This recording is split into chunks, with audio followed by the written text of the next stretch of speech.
Yeah, do you think I know on the bill there were some things that I wanted to dispute, like they activated the trauma team that paramedics said was kind of confused that they activated the trauma team because I wasn't that badly injured.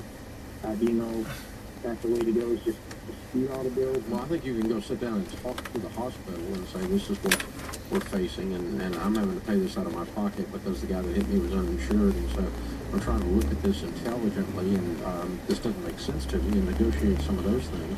But yeah, I would, in the overall question, I would go ahead and pay the bill once you've gotten it to be an accurate bill, and get it cleared as fast as you can, and then try to get money from him. But I honestly, you know, I'll tell you, unless it's a very unusual situation, I don't think you're going to get money from him. I mean, do you have any indication this guy has any money? You know, we just had the car we had was pretty old, a classic car, so I'm not sure how much that's worth. And he does live in a nicer home, but that doesn't mean anything. Most people in debt live in nicer homes. Yeah, well, I mean, once you go to court with him, maybe he'll start writing checks, and he's got some money. So, have you contacted him about paying the bill? I have not. I was trying to work with lawyers, but the lawyers apparently don't want to take it unless there's insurance to go after. Right. It's too small. So, yeah, I mean, I would just send him a certified letter or call him and talk to him. Hey, you okay? I said, are you okay? It's the first chance I had to actually call you to make sure you're doing okay. Make sure you're not going commando and shooting everybody and killing everybody.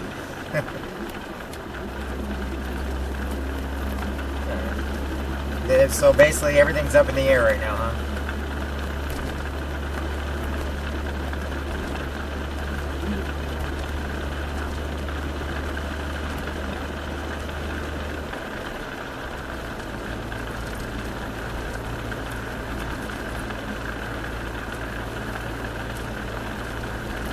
Yeah, especially around the holidays, it really sucks. They have the worst timing with things.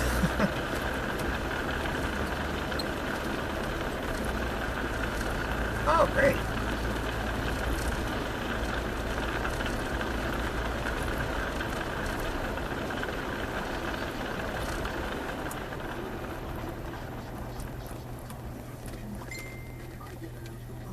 Well, you got a lot of us that can back you up and stick up for you, or something happens where he doesn't believe you. We all got your back to be like, motherfucker, shut the fuck up, and he did this.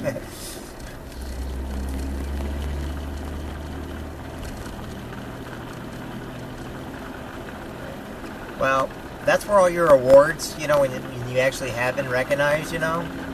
The only thing they're really good for is for situations like this, to somebody that doesn't know you at all, and you can say, I've got awards for these things. I didn't really want to take them, but it proves that I do what I say I do. So, and that always looks good.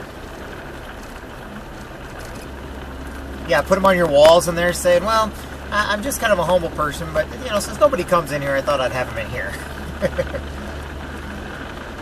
From the ceiling to the floor, nothing but awards for the stuff you do for veterans and veterans' families and military families.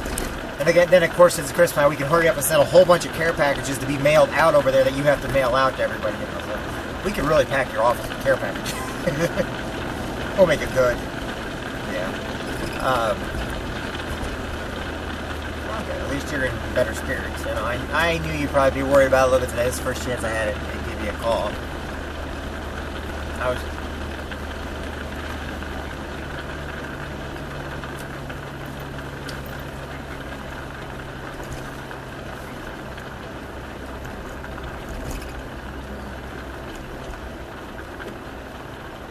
I probably shouldn't have told him that you were nailing your wife in the ass in the office, should I? Darn it.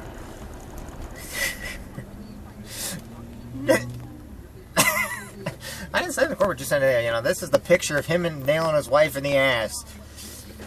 Asshole. Still can't believe you fucking sent that back to me. You had to have been drunk or something. I was like, what the fuck? I was like, fuck my ass since my knee's better. I was like...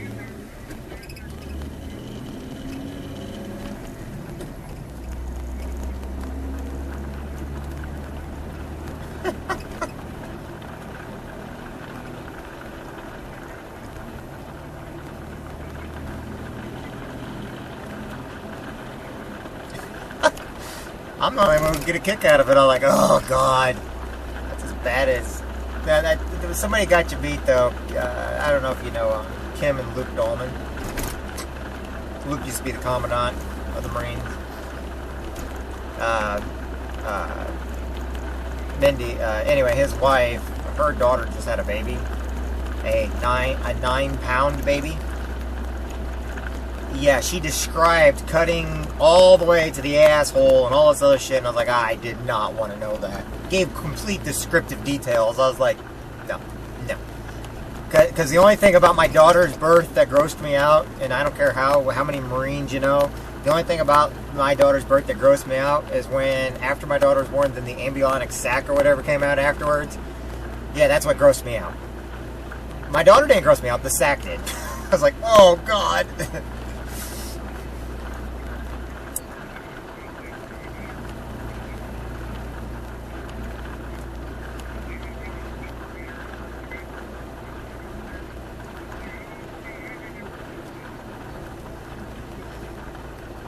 Yeah, well, the reason why I remember it, they take things out with like a plastic, like, it looks like, you know, they use almost looks like baking equipment. I hate to say it, but it's true. And like, it all looks like, what they do with it, they throw it all away, right? And then they throw it in the trash can, it's right in there. This is what grossed me out. My daughter's grandmother went over to the trash can and pulled it all out and put it in her purse to take home as a souvenir. Yeah, I know that. I know they eat all that, blah, blah, blah, blah. But we're talking about the United States, a family that's fucking messed up in the head. The stuff is bloody and gooey and fluid and everything everywhere. And they take it out and put it in their purse like it was nothing. Seriously, one reason why I never wanted to shake hands or anything with that family is because of how they handled that. They didn't go wash their hands or anything else afterwards. And we're sitting there hugging everybody coming in. And everybody was all happy and everything else. And I just can never, to me, I just think of the family as very dirty. Because of that. Not because of my daughter. I mean, at least with my daughter, they cleaned my daughter up right away. I mean, that's understandable, you know. She had to come out of it. But when you're a grandmother and you're going in, I mean, grabbing things out that have placenta and gorgons and, oh God, I'm getting sick again. That's what's gross. Granted, I've held the stomach of one of my buddies before, and that wasn't even gross. But that baby stuff, you know, I mean, it's like, ugh. Really.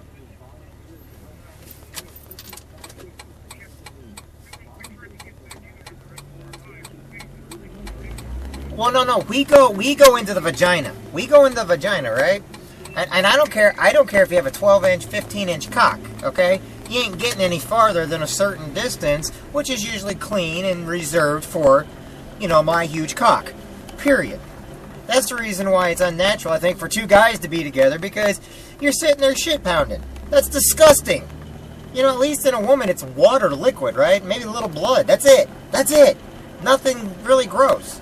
It's when you get past the vagina part and up into the other area, and all of a sudden you start hitting organs. That's a problem. You know, I mean, it's just not natural. You know, I mean, what's natural for guys is how long your cock is. That's natural in a guy's world. Anything longer than that, or anything that can go in deeper than that, we all like, oh my God, she took a bowling ball in the pussy, you know. We just don't want to see the bowling ball come out. Yeah. I said next Thursday, but what do you got next Friday?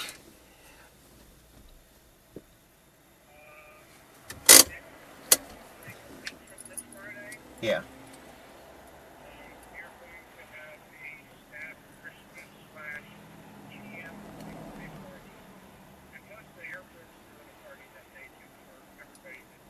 Okay, say 7 o'clock.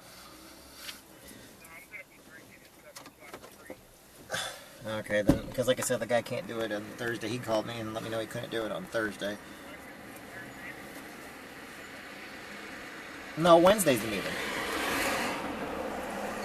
You said Thursday was okay. That's the reason why I was double checking. It's, you know, and this, it's Christmas Eve. So to me, it's like, you know,